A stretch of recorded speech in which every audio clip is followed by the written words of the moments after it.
Hello and welcome back. Today we'll be looking at C programming session 4.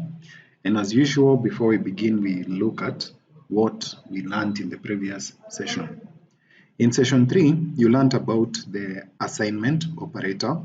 You also looked at how to work with the arithmetic operators. You also learned how to work with the relational and logical operators. You also learned how to work with bitwise logical operators and expressions. We also looked at type conversions and casts, and we wound up the session by looking at operator precedence.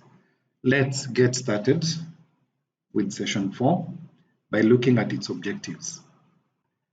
By the end of this session, you'll be in a position to understand formatted input-output functions, that is scanf and printf, and you'll also be in a position to learn how to use the character input-output functions, that is getchar or getchar and putchar or putchar. Let's get started. Standard input and output in C.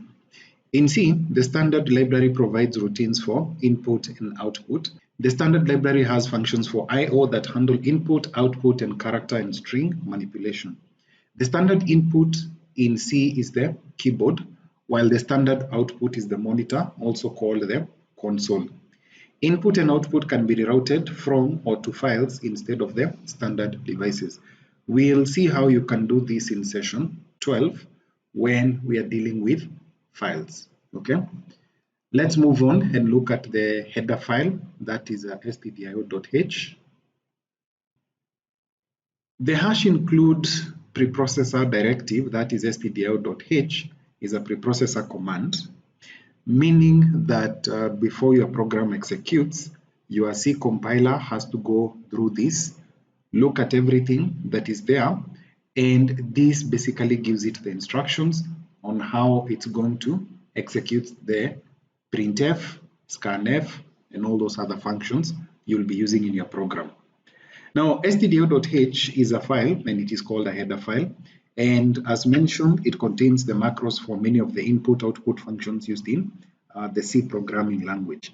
The printf, scanf, putchar, getchar functions are designed such that they require the macros in stdio.h for proper execution. Let's look at these printf and scanf. They are called formatted input-output functions. Now, printf is used for formatted output, and actually the F is formatted, and scanf basically means a scan formatted. We use it for formatted input. Formatting simply means the way we want to, or the layout or template that we want to either display, that is to output, or to read in or capture data from the user or the input devices. We have the format specifiers, and they specify the format in which the values of the variables are to be input and printed. Let's look at what exactly we are talking about here. We can see that formatting is a defined structure for the processing or display of data, and it is also or implies the arrangement or layout of data. Once we understand that, we can then now understand exactly what it is that we mean there by a format specifier. The format specifier stipulates or lays out the way in which the values of the variables are to be read in, that is what you're calling input, and displayed, that is printed on the console. That is what you're going to do in the first few sessions, but later on we can see that we can send our data to files in subsequent sessions. We move on. Let's start by looking at the printf function.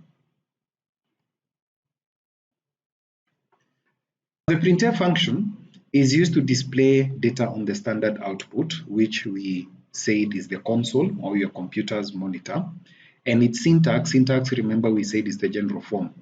We have printf, then you have the control string in quotes, then the argument list. The argument list consists of constants, variables, expressions, or functions separated by commas, and there must be one format command in the control string for each argument in the list. The format command must match the argument list in the number, type, and order. Now, what you're talking about here is that if you want to display a double, then you must have the corresponding format specifier for it, and it must be in the correct position. If you want to display a character, you must have a corresponding format specifier, and it should be in the correct position. The control string must always be enclosed within double quotes, which are its delimiters. Remember, we said delimiters mark the beginning and end of something in the C programming language. The control string consists of one or more of three types of items. We have text characters, and this consists of printable characters. We have the format commands, which begin with a percentage sign, and they're followed by a format code, which is appropriate for the data item in question. And we have the non-printing characters, which include tabs, blanks, new lines, and some of these are also referred to as escape sequences. Let us look at the format codes we use in the printf function. Now, the format codes are given below in tabular format. We have the format, we have printf and scanf. When we look at scanf, we have seen it's the output function. So when you want to display or to read in a single character, we use %C. We have strings. If you want to read in like somebody's name, then you can use %S or to display it.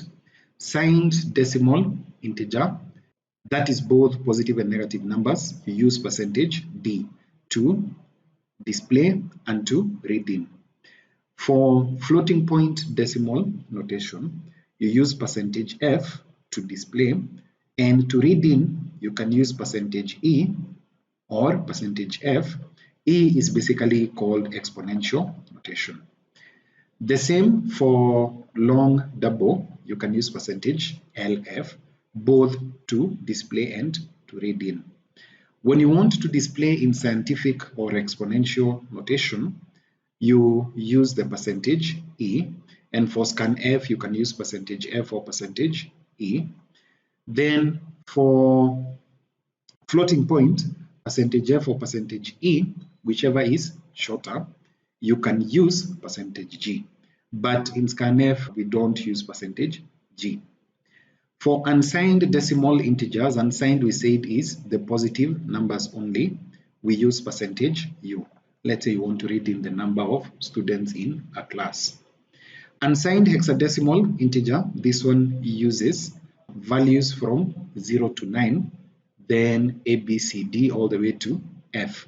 We use %X. Hexadecimal, as mentioned earlier, is the number system to base 16. We also have %O. This is used for unsigned octal integers. When you want to use the numbers from 0 to 7, then you can use %O, both for reading in and displaying. From the above table, the C, D, F, L, F, E, G, U, S, O, and X are the type specifiers for the values that we want either to display using printf or to read in using scanf. %D is the number of digits in the integer, and for %F, this is the integer part of the number. The integer part of the number will just be printed as such, meaning the decimal part will have 6 digits to the right of the decimal point. If the decimal part of the number is smaller than 6, it will be padded with trailing zeros to the right, else it is rounded at the right. What exactly are we talking about here? We are saying that a number like this, when you're using printf and %F, will be displayed as 3.14. Then you pad with 4 zeros. Now, if the number is larger than the 6 digits to the right of the decimal point, we are going to round it off. This part will be rounded off, and this now will be displayed as 3.1415, then 93. I hope you understand what is happening here. Let's move on. Percentage E, it displays one digit to the left of the decimal point and 6 places to the right as percentage F above.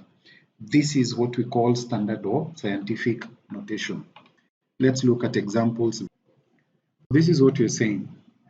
A number like this, when you use the percentage E format, will be displayed like this. This number will be displayed as this. Notice the negative and positive symbols indicating how many places the decimal point is moving. Let's move on and look at the control string characters and the format specifiers we use in the C programming language.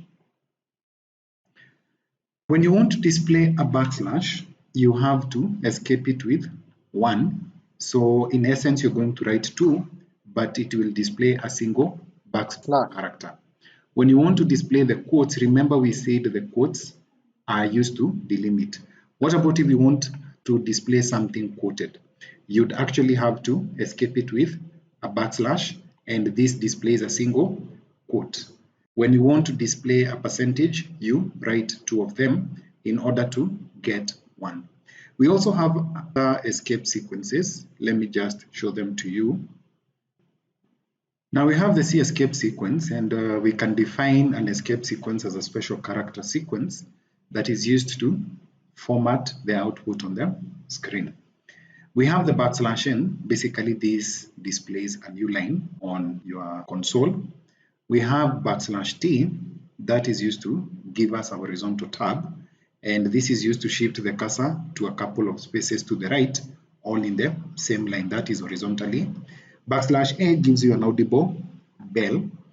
\r, carriage return, is used to position the cursor to the beginning of the current line. When you use this, when you're displaying, it has the effect of like removing everything in that particular line. We'll look at an example later. We have seen this one, the \. This is when you want to display the \/ character. When you want to display a single quote, you write a \ and the quotation mark. When you want to display the double quotes, we have seen this already. This is used to display the double quotation marks or the double quotation mark. \0, null character. This is used to denote or represent the end of a string. \question mark, this is what gives us a question mark. We have \n. This is used for octal numbers, okay? XHH is used for hexadecimal numbers. This is when you want to get a vertical tab. \b is used to give you a backspace. \e gives you the escape character, and \f is used to allow you to enter a form when you or a new page, basically. Okay, that is what you're calling the form feed page break. Let's move on and look at the control string and their format code, and we'll look at some examples. We have the number statement control string, what the control string contains, the argument list, explanation of the argument list, and what is displayed on the screen or console. We have printf %d, then comma 300. The control string is %d, which consists of the format command only. The argument list is 300, as you can see here, and 300 is a numeric constant, and it will just display 300 on the console. Printf %d, comma 10 plus 15. Control string is %d, consists of a format command only. The argument list is 10 plus 15. This is an arithmetic expression. This will be evaluated. 10 plus 5 is 15, and it will display 15 on your screen. The next one is printf, good morning, Mr. Lee. The control string is good morning, Mr. Lee, and it consists of text characters only. We don't have any argument, and it will just display good morning, Mr. Lee. Here we have an integer count initialized to 100, then printf %d count. The control string is %d, and the control string consists of the format command only for for an integer. The argument list is a variable count, and it's going to display 100 on the console or your monitor. The next one is printf \n hello. The control string is \n hello, which consists of an escape sequence on unprinting characters and text characters.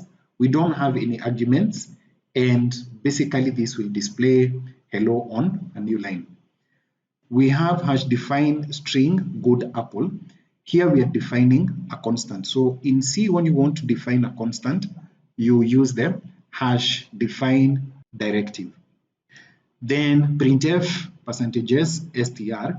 The control string is %s, which consists of a format command for a string. The argument list is str, which is a symbolic constant, and it displays good apple on your terminal or console. We have a few variable declarations. The printf statement is %d, so we have %d, then a new line. Then we are displaying the two variables, that is count and std_num. The control string are two %ds, which are the format command and an escape sequence. The argument list is count and student number or std_num, and these are two variables, and on your screen it's going to display 0, 100. Let's look at an example for printf. We have this program here to display an integer, a float, and a character and a string. Now you can pause the video here and type in this code, or if you've still not, I know we've still not learned how to do it. I'm talking to those who may have some prior experience, or you can use that IDE online I showed you. You type in this code and see what it gives you. What is happening here is that we are declaring an integer variable a and assigning it the value of 10. We declare a float variable b and we assign it this value. We declare a character variable and assign it uppercase A. Then we display these items. Let me show you what the program does quickly. I've typed in the program for you, and once you compile and execute this program, then this is the output that you get. So you can see the integer data contains the value 10. The float data contains 24.678923.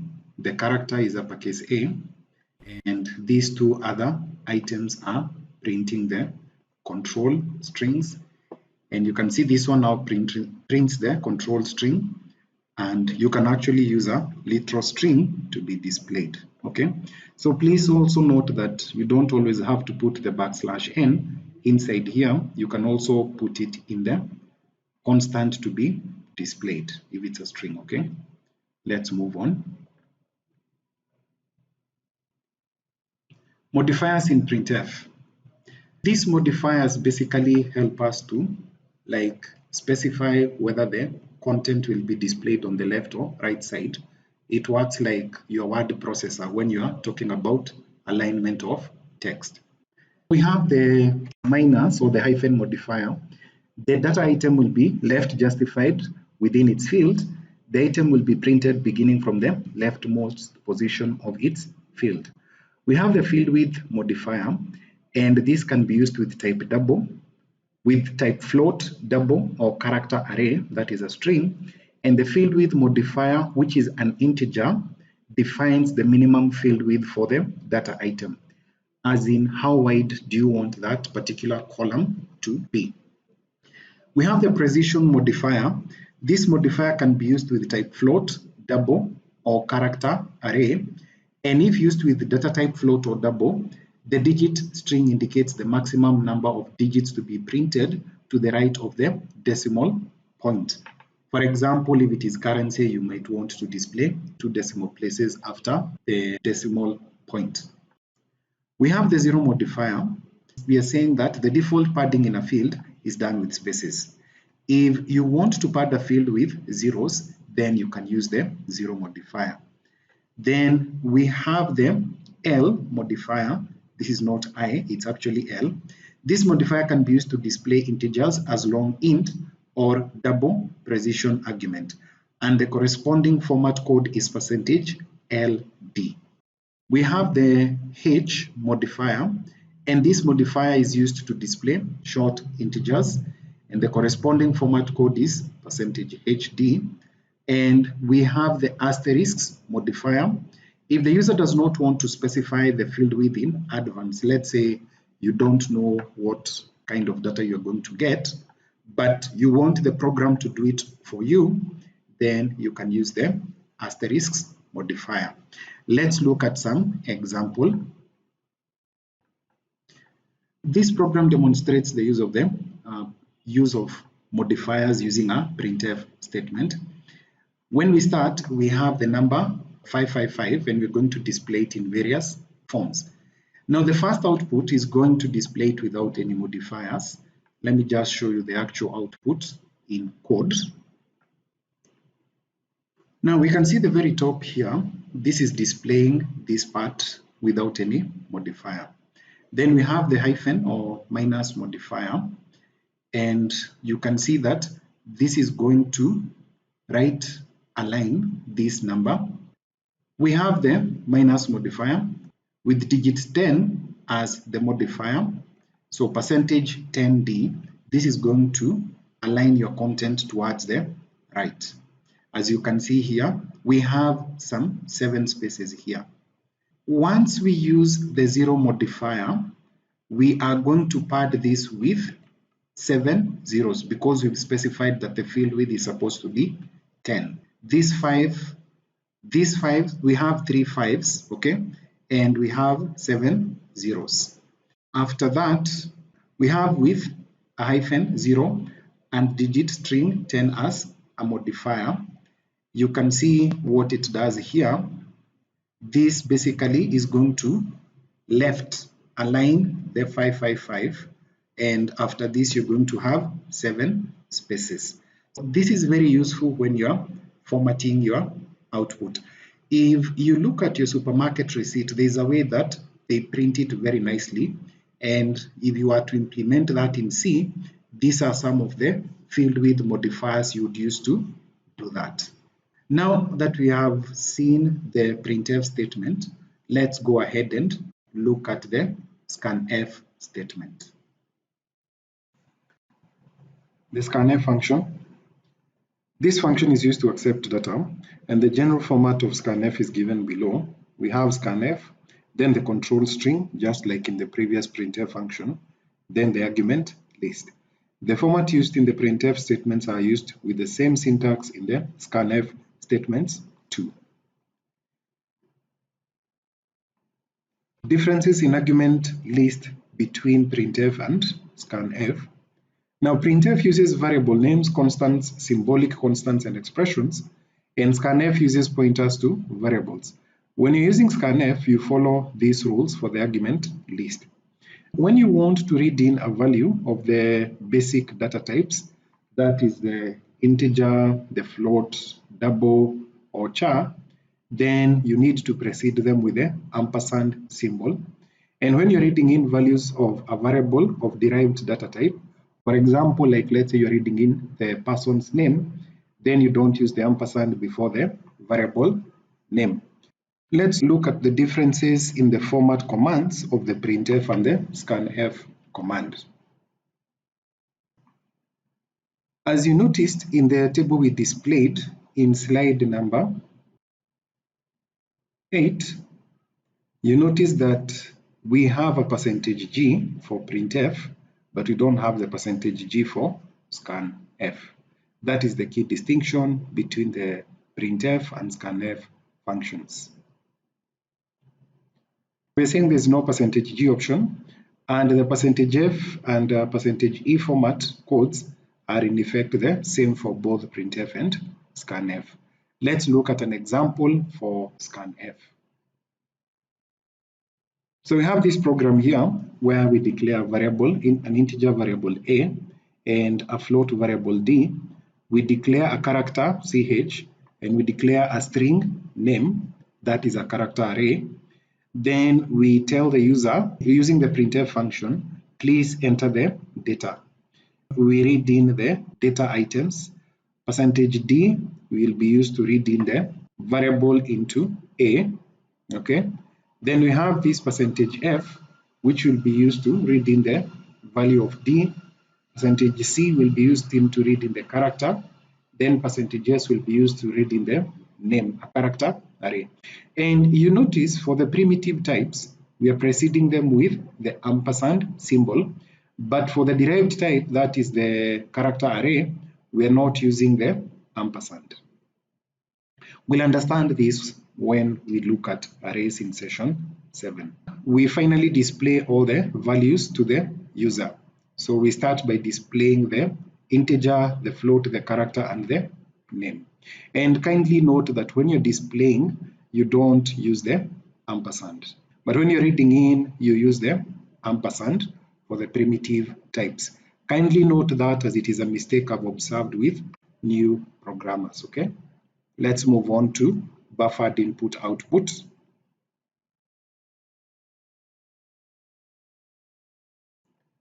Buffered input output. This is used to read and write ASCII characters. ASCII characters is American Standard Code for Information Interchange. And let's look at the website and see some of these characters.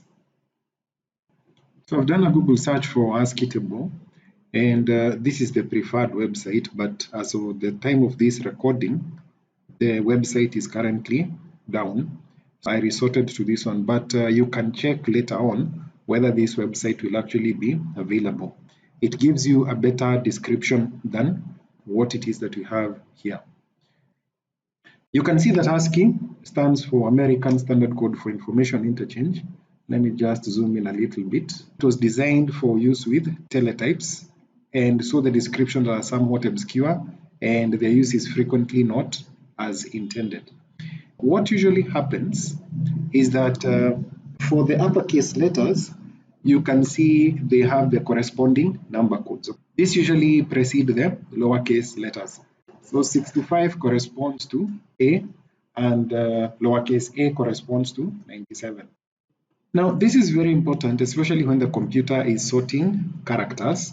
That is why you notice when you're looking at a folder with a lot of files, the files starting with numbers, they always come before the files starting with letters, okay? And files starting with uppercase letters, they precede those ones starting with lowercase letters. Now, of course, later on, more characters were added to support other languages, okay? We can move on. Now that you understand what ASCII characters are, let's understand what a buffer is. A buffer is a temporary storage area, either in the memory or on the controller card for the device. A buffered input-output can further be subdivided into console input-output and buffered file input-output. A buffer in real life would be like the way you would queue in a supermarket waiting to make payments, or let's say a bank queue.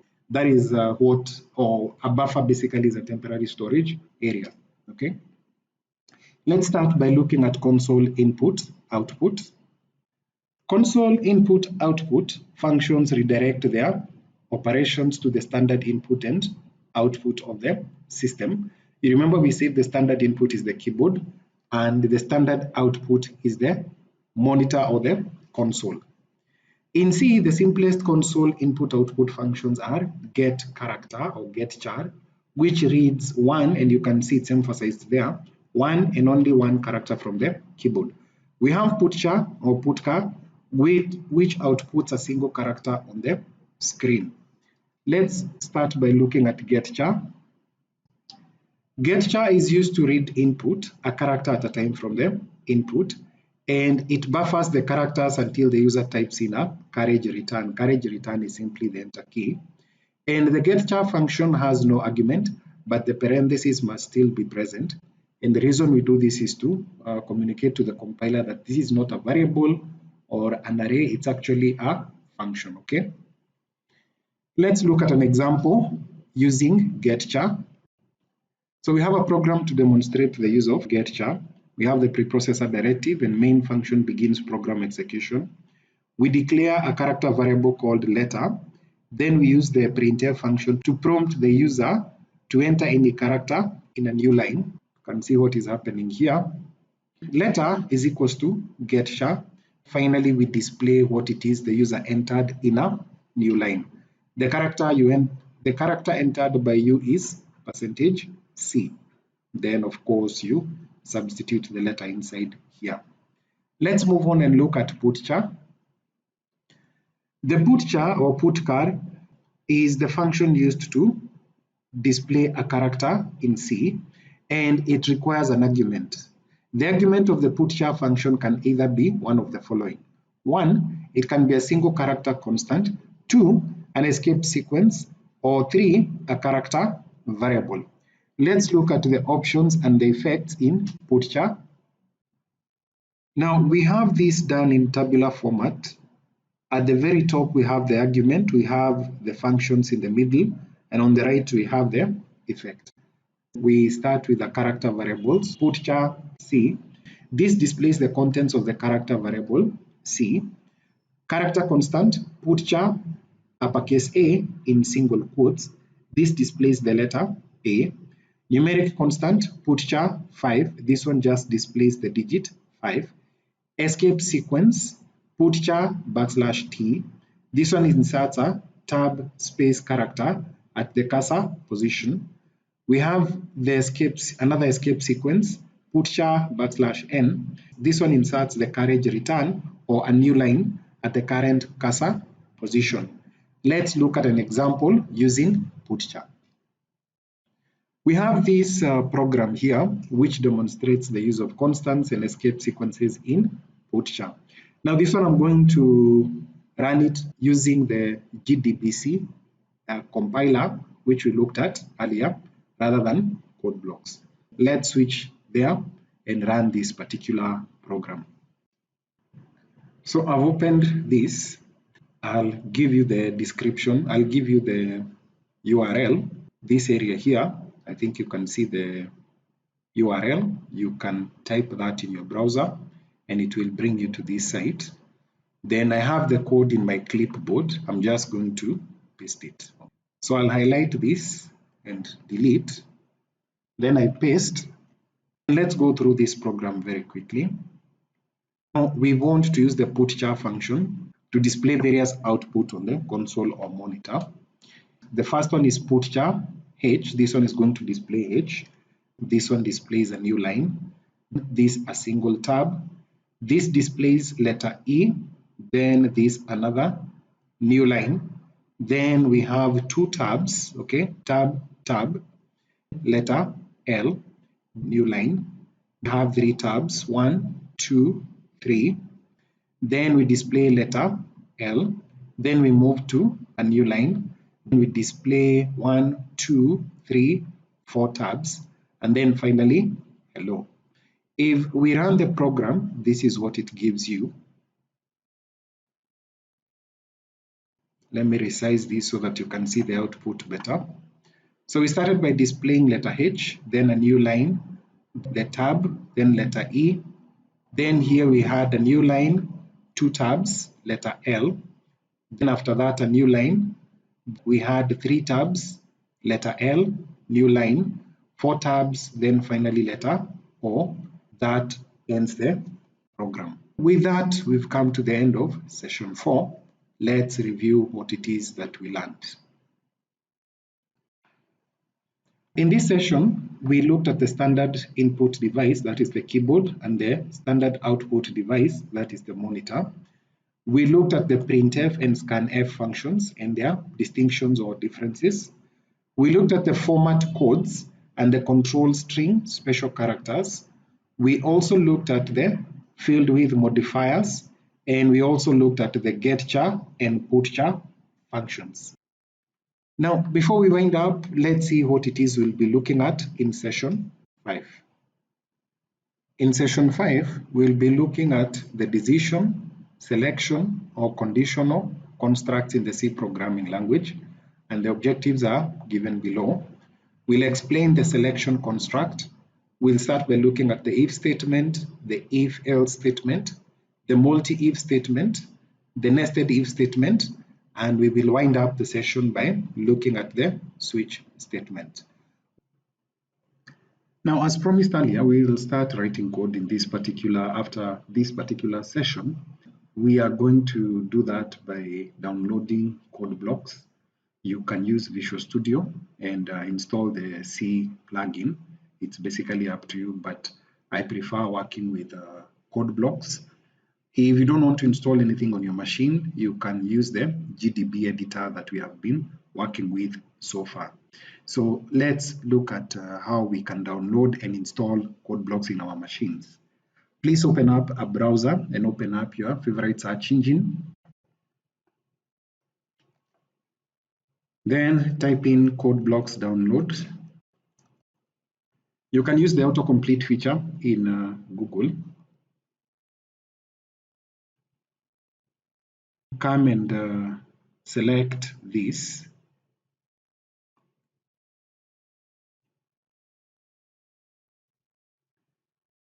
Then scroll down until you get the binary releases. So you click on this link and you select the appropriate operating system.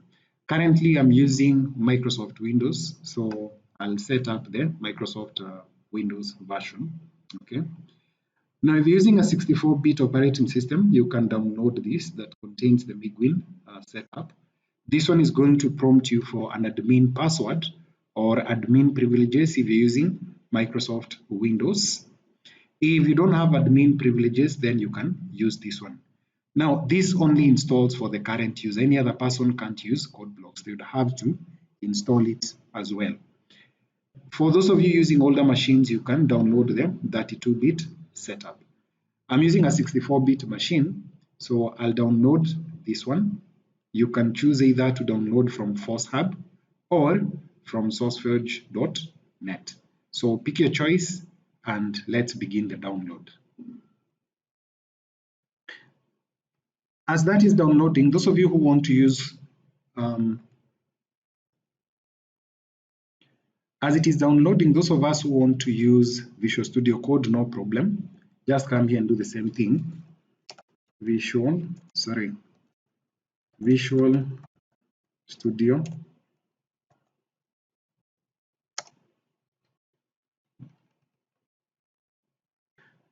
Click on the download link.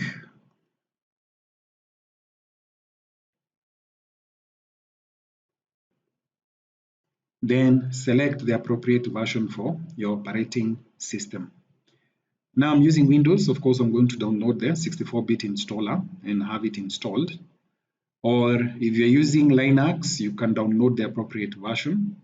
If you're using Macintosh, then you can also download from this. Okay, so feel free to choose the version that suits your operating system. Let's go back and I'll show you how to install it once it completes downloading.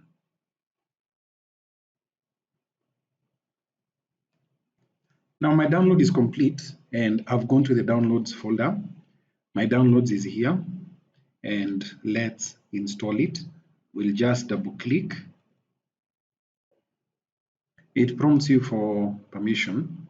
If you have a password, if you're not an admin, it is going to prompt you for an admin password.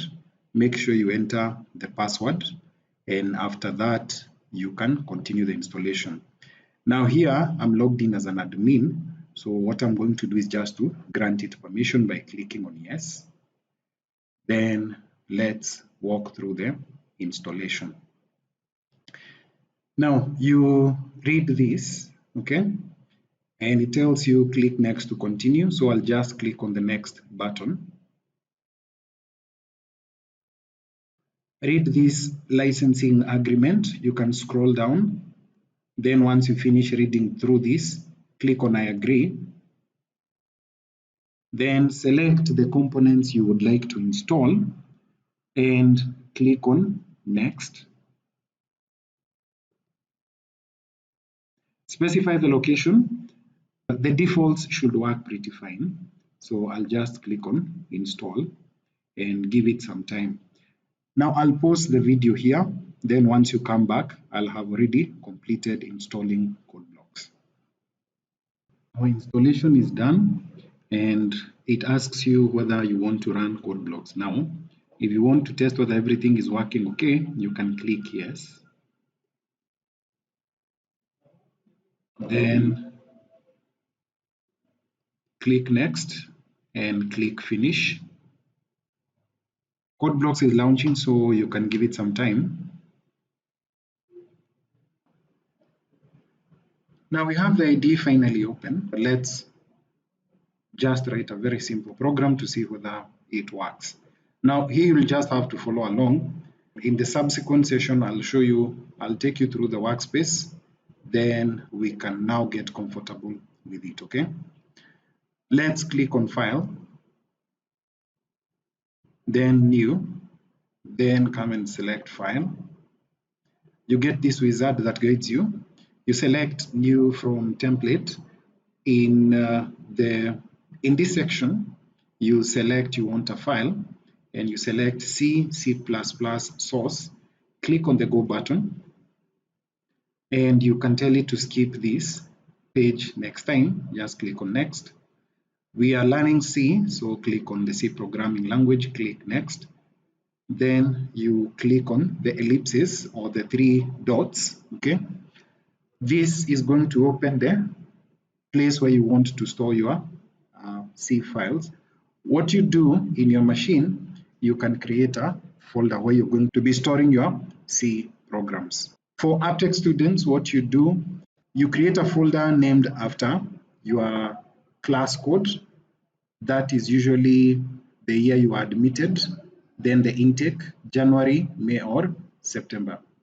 Then inside that particular folder, you create a folder called C programming, okay? Then after that, you can create the file inside there. So we're just going to create a test file. Type in the name test, T-E-S-T, then click save, then click finish, and it opens the file for you here. Now we're going to do something very quickly, okay? So we're just going to do with the preprocessor directive. You remember we learned about it. That is the hash include, hash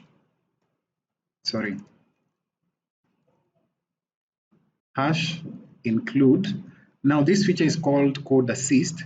Once you get the word you're looking for, you can tap on enter, or you can double click on it with your mouse, whichever suits you. stdi, then we want stdio.h. Tap on enter. You can do int or void main, then you do the printf. You can see it's assisting you. Once it gives you printf, tap on enter, then open the brackets, then just type in test program. And remember, we said a statement without a semicolon is treated as an erroneous statement, so remember to end with a semicolon. Do that.